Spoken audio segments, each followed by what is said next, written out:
하신 우리 성도님들 옆에 보시면서 같이 좀 인사했으면 좋겠습니다. 우리 사랑합니다, 축복합니다 라고 한번 따스하게 한번 인사해 봤으면 좋겠습니다. 사랑합니다, 축복합니다. 네, 아멘. 이제 만약이라는 경우에서 한번 이런 생각을 해봤습니다. 우리 성도님들이 만약에 이런 일을 만났다고 하시면 어떻게 하실까요? 정말 내가 해결할 수 없는 너무 힘든 일을 만난 겁니다. 요즘 저희가 새벽에 나누는 말씀이 시편의 말씀이고 근래에는 다윗의 시를 나눴지 않습니까? 그 중에 다윗이 가장 힘들었을 때가 사울 왕에게 쫓겨서 목숨이 위태로웠던 그런 순간을 만난 일, 그리고 자기 아들 압살롬에게 쫓겨서 이 마음도 몸도 너무 힘겨웠고 그 힘든 마음을 하나님 앞에 간구하면서 구해달라는 그런 마음으로 기도하는 그런 모습들, 여러분 우리 성도님들 같으시면 이런 일을 일주일 안에도 어떻게 해결될지 전혀 감을 잡을 수 없고 어떻게 해결될지도 전혀 알 수 없는 그런 힘든 일을 만났다. 그러면 우리 성도님들은 제일 먼저 뭘 하시겠습니까? 뭘 하실 것 같아요? 나는 뭐 할 것 같습니까? 이 수협에 나오실 정도의 우리 성도님들이시라면 뭐예요? 대번 이렇게들 대답하시지 않겠습니까? 그런 일 만나면 당연히 기도부터 해야죠. 그렇죠? 다들 그러실 거죠? 그런데 더 나아가서는 그런 일을 안 만날지라도 지금 아무런 일 없이 순탄하게 인생길을 걸어가도 당연히 기도부터 해야죠. 이렇게 하시는 분들이 우리 수요일에 나오신 우리 성도님들이실 거라고 믿습니다. 네, 당연히 그러시겠죠. 앞서 말씀드렸던 그런 어려운 일을 만나면 기도부터 해야 된다.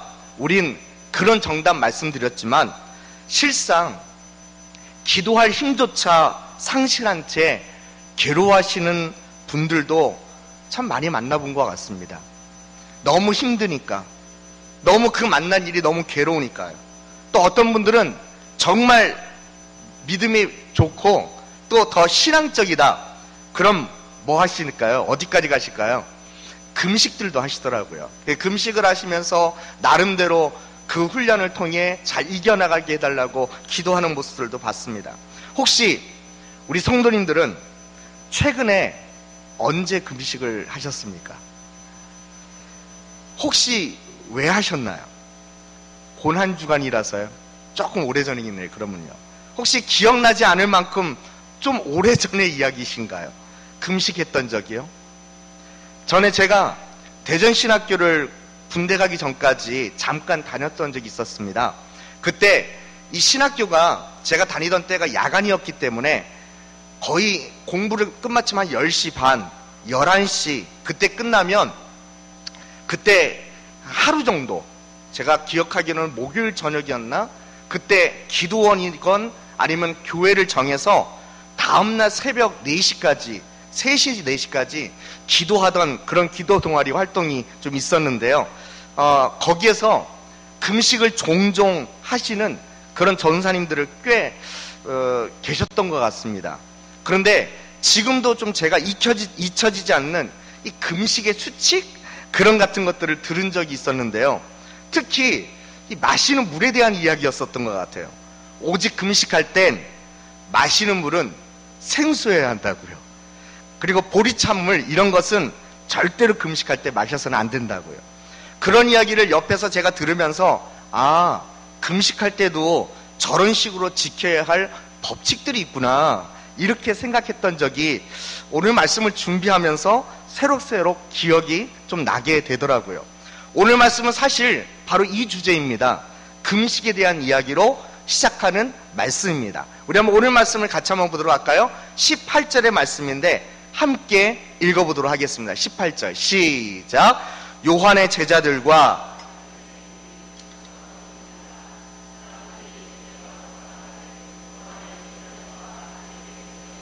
금식하는데 어찌하여 당신의 제자들은 금식하지 아니하나이까? 이 말씀의 논지는 두 가지를 말하고 있습니다.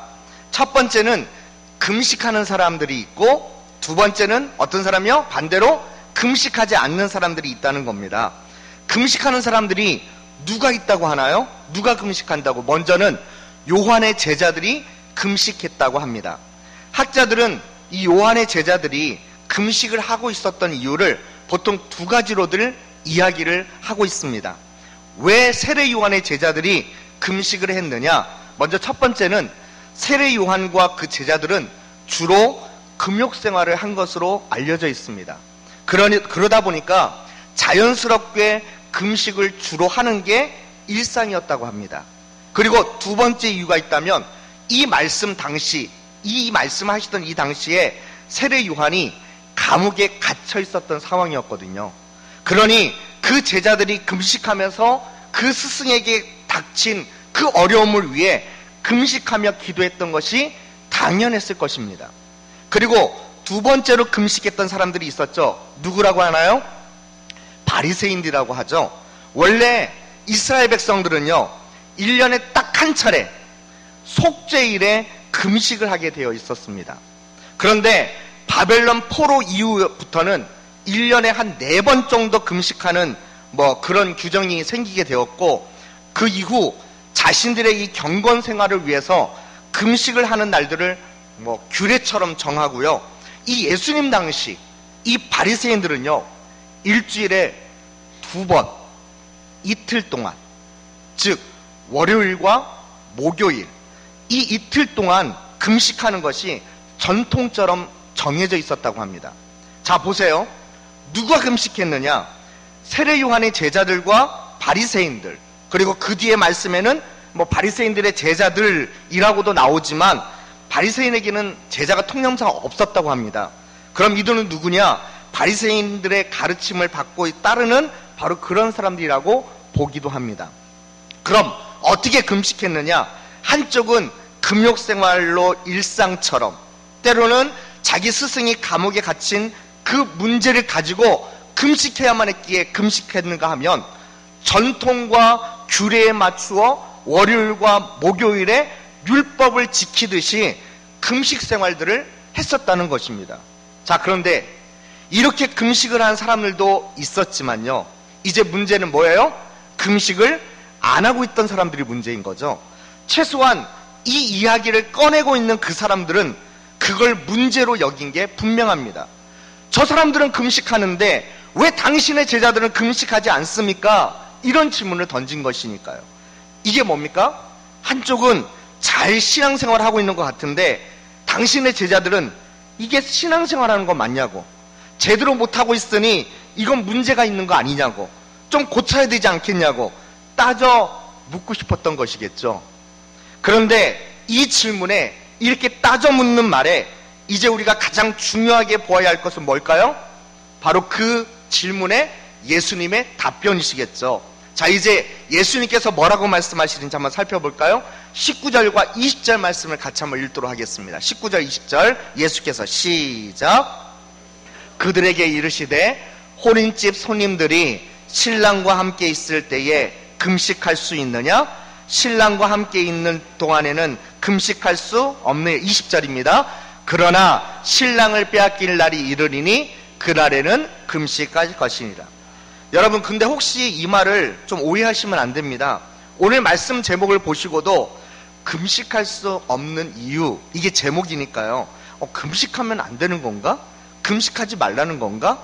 아니면 예수님의 이 19절 말씀만 보고도 금식하지 말라는 건가? 이렇게 오해하시면 안 된다는 겁니다. 금식할 날에 대한 언급도 20절에 가서 예수님이 하셨거든요.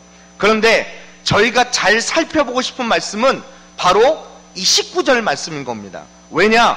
이 19절과 그 다음 절인 21절 그리고 22절의 말씀이 거의 같은 맥락으로 연결되어 있기 때문에 그렇습니다. 19절에 뭐라고 말씀하셨나요? 우리 다시 한번 볼까요? 19절 말씀에 예수께서 그들에게 이르시되 혼인집 손님들이 신랑과 함께 있을 때에 금식할 수 있느냐? 예수님이 그 질문한 사람들에게 물어보시죠. 뭘 되물어보시냐면요, 그 당시 결혼 풍습에 대해서 당연한 걸 물어보십니다. 이 결혼식이 열리면 그 결혼식에 초대된 손님들이 신랑과 함께 있을 때에 결혼식에 참석한 그 사람들이 금식할 수 있냐고 물어보신 거예요.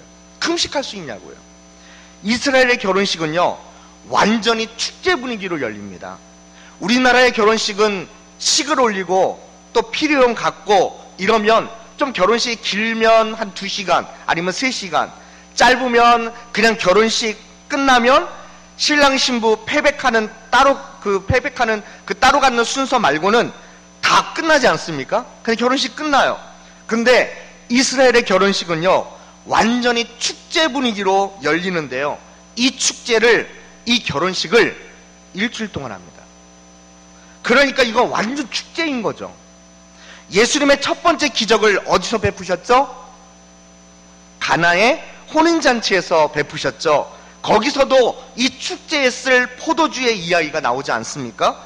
그렇게 먹고 마시면서 일주일 정도의 축제를 열고 결혼식을 축하해 주었던 것입니다. 그러니 당연히 예수님의 말씀을 듣는 그 자리에 있던 사람들은 모두 이해 못할 사람들이 아니지 않습니까? 다 이해하는 거예요. 그 결혼식에서, 그 축제 속에서 어떻게 금식한다고 그 축제 분위기를 흐트릴 수 있겠습니까? 심지어 월요일 또 목요일 그렇게 금식을 지키던 바리새인들도요, 이 결혼식이 있으면 당연히 그 금식보다 그 축제에 맞게 맞추어 갔다고 합니다. 이 당시 결혼식 문화를 이야기하면서 결론의 말씀을 예수님이 이렇게 말씀하세요. 한번 보여주세요. 마지막 빨간색이죠. 신랑과 함께 있을 동안에는 뭐 할 수 없다고요? 금식할 수 없느니라. 이렇게 말씀하세요. 지금 예수님의 제자들이 금식할 수 없는 이유가 뭐라는 겁니까? 신랑과 함께 있을 동안이라서 금식할 수 없다라고 딱 잘라 말씀하신 것입니다. 대신 20절 말씀에 가면 신랑을 빼앗길 날이 이르리니, 그렇죠, 그날에는 금식한다고 하십니다. 이 날을 보통 십자가에 달리시기 위해 잡히시고 돌아가시는 날을 언급하는 게 보통 일반적인데, 그때는 금식해야 하겠지만 지금은 뭐라는 거예요? 신랑과 함께 있을 동안이라서, 신랑 대신 누구요? 예수님과 함께 있을 동안이라서 금식할 수 없다고 말씀하신 겁니다. 왜죠? 예수님과 함께 있는 것. 아니, 예수님이요, 하늘의 모든 영광을 다 버리시고 이 땅에 오셔서 그분의 백성들을 만나시고 이렇게 제자들과 함께 하나님 나라의 복음을 전하시는 이때는 바로 무엇이라는 것입니까? 신랑 대신 예수님과 함께 있는 동안은 결혼식과 같은 축제의 날이고 기쁨의 날이라는 것입니다. 그전에는 이러지 않았거든요. 예수님이 오시기 전에는 우리가 모두 어떤 상태였던 것인가요? 우리는 죄 아래서 죽어있던 자들이었습니다. 사망 선고를 받고 살다 보니까 그래도 하나님을 알고 있던 이스라엘 백성들은 뭘 가지고 살아보려고 했던가요? 그래도 율법이라도 지켜가면서 그걸로 위안 삼아서 살아가지 않았습니까? 그걸 잘 지키면 하나님이 좀 더 사랑해 주실 거고 우린 저 죄인들처럼 살지 않겠다고 선 긋고 살고 있고요. 그거 참 우습지 않습니까? 죄인이 죄인 보고 더럽다고 있는 꼴들이었잖아요. 예수님이 오시기 전에는 율법이 이스라엘 백성들에게 있었어도 그게 진정한 기쁨과 자유를 절대로 주지 못했습니다. 그 안에서 누가 행복하고 그 안에서 누가 진정한 기쁨의 찬송을 부를 수 있었겠습니까? 그런데 말씀이신 예수님이 육신이 되어 우리 가운데 오신 겁니다. 예수님이 오시고 나서 세상이 변하기 시작한 겁니다. 예수님을 통해 진정한 치유가 일어나고 진정한 자유가 일어나고 예수님을 통해 하나님 나라의 복음으로 사람들이 살아나기 시작했던 것입니다. 여러분, 이게 진짜 잔치가 아닌가요? 신랑 대신 예수님이 오셔서 하나님 나라의 복음 잔치가 시작된 것입니다. 그러나 우리 성도님들이 이 시간 함께 예배한 우리 성도님들도 한 가지 더 알으셔야 할 게 있습니다. 이때 제자들이 예수님과 함께 있을 동안, 그 신랑과 함께 있을 동안 금식하는 게 아니라 오히려 기뻐하고 감사하고 하나님 나라의 이 복음의 은혜를 누리며 회복의 역사를 누리는 그 축제의 날들을 보냈다면 사실상 지금 우리들도 그런 축제의 날을 살고 있는 게 아닙니까? 지금 우리 성도님들은 복음 안에서, 예수 그리스도 안에서 성령님과 함께 살아가고 계시지 않습니까? 이걸 모르면 복음을 들었는데도 뭐 하는지 아세요? 기쁘지 않은 겁니다. 은혜를 깨닫지 못하는 겁니다. 믿음의 행복들을 모르는 겁니다. 사랑하는 성도 여러분, 예배하고 계신 우리 성도님들은 어떠십니까? 우리 마가복음 1장 1절 말씀, 우리 마가복음을 처음 시작할 때 나누었을 때 무슨 말씀을 나누었었나요? 한번 말씀을 띄워줘 보세요.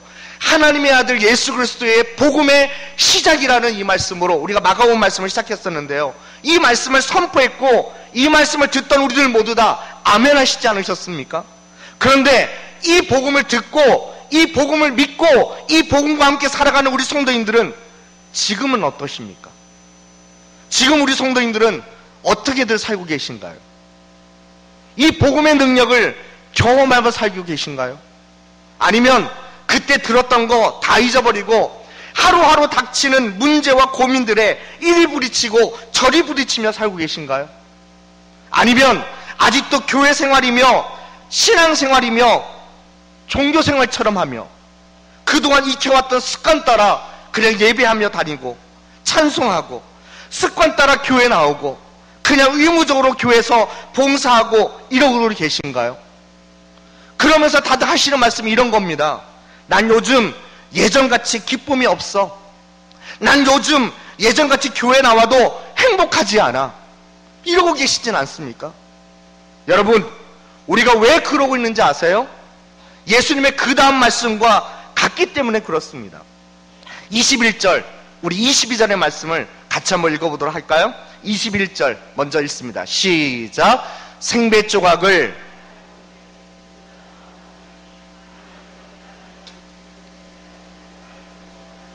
헤어짐이 더하게 되는 22절입니다. 새 포도주를 낡은 가죽 부대에 넣는 자가 없나니 만일 그렇게 하면 새 포도주가 부대를 터뜨려 포도주와 부대를 버리게 되리라. 오직 새 포도주는 새 부대에 넣느니라 하시니라. 예수님 하신 이 말씀에서요, 생배 조각을 낡은 옷에 붙이면 안 된다고 말씀하시는 겁니다. 혹시 저도 어렸을 때요, 저희 어머니께서 하도 제가 그때 골목대장이었거든요. 왜 그렇게 뛰어노는 걸 좋아하고 애들을 막 끌고 다녔는지 모르겠어요. 하여튼 야단법석으로 놀고 다녔으니까 어떻게 될까요? 제가 입었던 옷이며 양말이며 금방 쉽게 헤어졌던 것입니다. 그럼 그 시절에 어머님들은 어떻게들 해주셨죠? 다들 그걸 좀 다른 천으로 이 덧대기 뭐한 거, 좀 다른 천으로 막 이렇게 갖고 꼬매기 뭐한 거는 그냥 쪼그라들게 바느질하지 않으세요? 특히 엄지발가락 터진 데는 이게 뭐 애매해요. 그래서 그냥 쪼그라들게 이렇게 양발을요 그렇게 바느질해 주시면 이 바느질한 그 부분이 툭 튀어나와 있잖아요. 자꾸 그 부분이 느껴지는 거예요. 자꾸 이상하게 발을 이렇게 후비비거든요. 그랬던 기억이 난 것 같고, 아니면 다른 천, 아니면 다른 옷감을 대어서 바느질로 막 그 헤어진 부분을, 구멍난 부분을 붙여주시지 않으셨습니까? 그런데 새 옷 조각으로 낡은 옷에 붙이면 어떻게 될까요? 그걸 빨래해버리면 그 새 옷 조각이 쭈그러들거든요. 그러면 그 붙였던 그 부분, 바느질했던 그 부분이 당겨져서 다 뜯어져서 헤어지는 겁니다. 그래서 예수님도 그렇게 하지 말라는 것이고요. 또 하나는 뭐죠? 새 포도주를 낡은 가죽 부대에 넣는 사람 없다라고 말씀하시는 겁니다. 새 포도주는요, 이게 발효가 되면서 팽창하는 성질이 있어갖고요, 새 포도주를 담는 부대도 새 부대에 넣어야 이 새 부대도 가죽 부대도 다시 늘어나는 성질이 있어 서로 맞게 되거든요. 새 포도주를 낡은 가죽 부대에 넣어버리면 낡은 가죽 부대는요 이미 늘어날 대로 늘어난 겁니다. 그런데 새 포도주가 그 안에서 팽창하면 낡은 가죽 부대는 더 이상 늘어날 수 없으니까 어떻게 돼요? 터져버리는 겁니다. 터져버려서 포도주도 그 부대자루도 다 버리게 되니까 어떻게 하라고요? 오직 새 포도주는 새 부대에 넣느니라, 이렇게 예수님이 말씀하셨던 겁니다. 여기서 새 옷조각이나 새 포도주는 무엇을 말하는지 아시나요? 예수님이 오시고 나서 이 신랑과 함께 잔치하며 기뻐하는 하나님 나라의 복음의 시대를 이야기하는 겁니다. 어쩌면 예수님을 얘기하는 것일 수도 있습니다. 그리고 낡은 옷이나 낡은 가죽 부대는 무엇을 말하는지 아시나요? 예수님이 오신 그 은혜 없이, 예수님이 전해준 그 복음 없이 세례 요한의 제자들처럼, 바리새인들처럼 금식하며 사는 이 유대인들의 전통 속에서 살아가는 그런 율법 시대를 이야기하셨던 것입니다.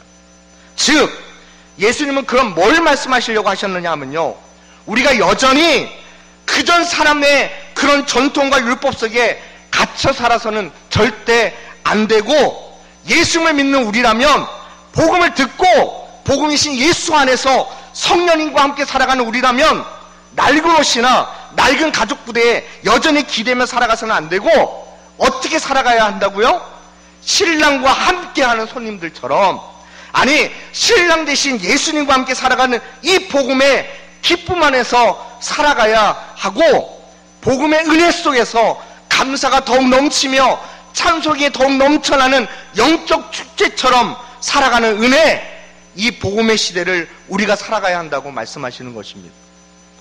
저번 주 월요일에 도서관을 좀 찾을 일이 있어서 갔다가 좀 손이 가던 책이 하나 있었습니다. 두께도 막 이만해요. 되게 두껍거든요. 근데 책 제목이 이렇더라고요. 문명으로 읽는 종교 이야기. 이 책은요, 기독교 서적이 아니었습니다. 그래, 일반 세상 사람이 기독교, 또 유대교, 그리고 이슬람교를 어떻게 바라보는지 그걸 적은 책인데, 좀 세상 사람들이 어떻게 볼까, 뭐 이런 시각은 좀 어떨지 궁금해서 잠깐 빌려서 읽어봤었는데요. 거기서 이 세 개의 종교를 딱 잘라 이렇게 정리를 해놓고 있더라고요. 유대교는 율법에 의한 구원을 강조하고 있고, 이슬람교는 행위에 의한 구원을 강조하고 있고, 자 그럼 이제 마지막 기독교죠. 기독교는 무엇에 의한 구원을 강조하는 종교라고 봤을까요? 세상 사람들이 봤을 때. 근데 참 감사하게도 맞게 보더라고요. 우리 기독교는 무엇에 의한 구원을 강조한다고요? 믿음에 의한 구원을 강조하는 거 맞죠? 그러면서 이렇게 세 종교의 차이점이 있다고 결론을 내리는 그 부분을 봤었습니다.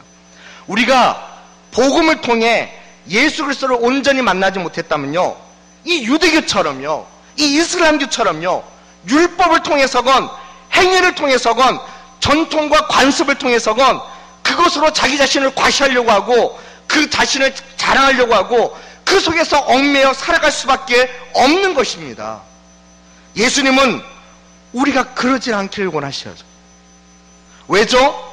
우리는 복음을 통해 우리의 구주요, 우리의 왕이시요, 우리의 주인이신 예수님을 만나서 그분을 향한 믿음으로 구원받은 진정한 기쁨과 은혜 안에서 살아갈 주님의 자녀로 우리 모두를 부르셨기 때문인 줄로 믿습니다.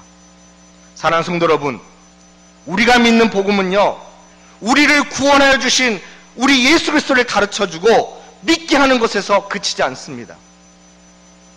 그 주님과 함께 동행하면서 나의 주인이신 예수님께 순종하고 그분을 닮아가는 즐거움, 말로 형용할 수 없는 이 복음의 기쁨을 세상에 전하며 살아가는 게 바로 이 복음의 능력인 줄로 믿습니다.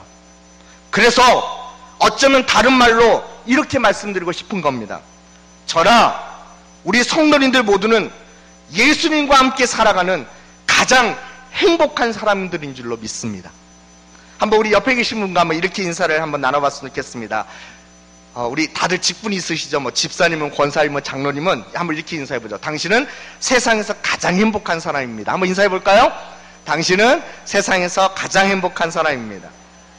혹시 우리 성도님들은 이 축복의 말이 가슴에 느껴지십니까? 정말 내가 행복한 사람이라는 게 느껴지세요? 중요한 건 이건 제가 한 말이 아닙니다. 제가 한 이야기가 아니에요. 우리 신명기 33장 29절 말씀을 같이 한번 보도록 하겠습니다. 한번 같이 읽어볼까요? 함께 있습니다. 시작. 이스라엘이여, 너는 행복한 사람이로다. 여호와의 구원을 너같이 얻은 백성이 누구냐? 그는 너를 돕는 방패시요 내 영광의 칼이시로다. 내 대적이 내게 복종하리니 내가 그들의 높은 곳을 밟으리로다. 이스라엘이여, 너는 행복한 사람이로다. 여러분 믿으십니까? 이스라엘도 우리도 뭐라고요? 행복한 사람이라고 선포하고 계십니다. 사실요, 이스라엘 백성들이 겪었던 환경을 보면 그들 행복한 사람들 맞나요? 결코 아니었습니다. 광야길을 걸어가는 게 쉬웠겠습니까? 그들이 여행을 떠나 그 광야를 관광하는 것처럼 하더라도 힘들었을 겁니다. 원래 광야가 그런 곳이기 때문이잖아요. 그러나 그들은 40년 동안 그 광야를 뺑뺑 돌면서 그곳에서 연단을 받고 있었지 않습니까? 그게 쉬웠을까요? 절대 그러지 않았다는 겁니다. 쉽게 감사보다는 원망과 불평이 더 터져나올 법한 그런 환경 속에서 고생들을 했던 것입니다. 그런데 왜 하나님은 이 이스라엘을 보고 너는 행복한 사람이라고 말씀하신 걸까요? 그 이유가 뭐겠습니까? 저는 그 이유를 이렇게 말씀드리고 싶습니다. 그 환경 속에서도, 그 광야길에서도 하나님께서 그들과 함께 동행해 주시고 계셨기 때문인 줄로 믿습니다. 지금 우리도 마찬가지 아닙니까? 우리가 걸어가고 있는 이 인생길, 곳곳에서 만나는 수많은 인생의 문제들 결코 쉽지 않잖아요. 그런데 그런 우리 보고 그 누구보다 행복한 사람이라고 말할 수 있는 이유가 뭐가 있습니까? 무엇 때문에 그렇게 말할 수 있겠습니까? 그 이유는 이것이지 않습니까? 신랑 되신 예수님이 우리와 함께 하시니까요. 할렐루야. 주님이 보내신 성령님이 지금 우리 안에 거하시며 우리와 함께 하시면서 우리를 인도해 주시니까요. 그래서 행복할 수 있고, 그래서 기뻐할 수 있고, 그래서 감사할 수 있는 줄로 믿습니다. 우리 예수님의 마지막 말씀 혹시 기억하고 계신가요?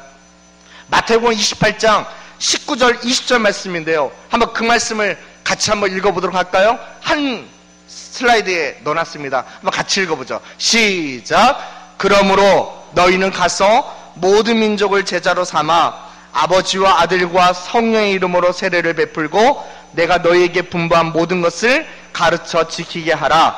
볼지어다 내가 세상 끝날까지 너희와 항상 함께 있으리라 하시니라. 여러분, 이 말씀 한번 잘 보세요. 마지막 결론, 예수님이 이렇게 말씀하셨지 않습니까? 한번 보여주세요. 볼지어다 내가 세상 끝날까지 너희와 항상 함께 있으리라 하시니라. 우리의 믿음은요, 바로 이것입니다. 주님이 나와 항상 함께 하심을 믿고 그분과 동행하며 그분께 순종하여 살아가는 것입니다.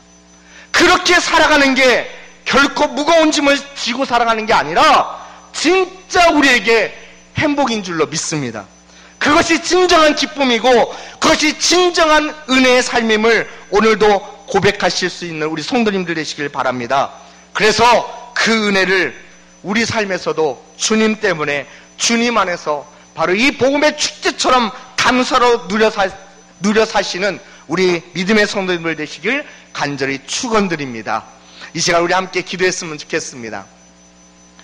오늘 말씀에 신랑 되신 예수 그리스도와 우리는 살고 있습니다. 가끔 너무 힘들고 어려운 일을 만났을 땐 우리 금식할 때도 있어요. 우린 그분께 엎드립니다.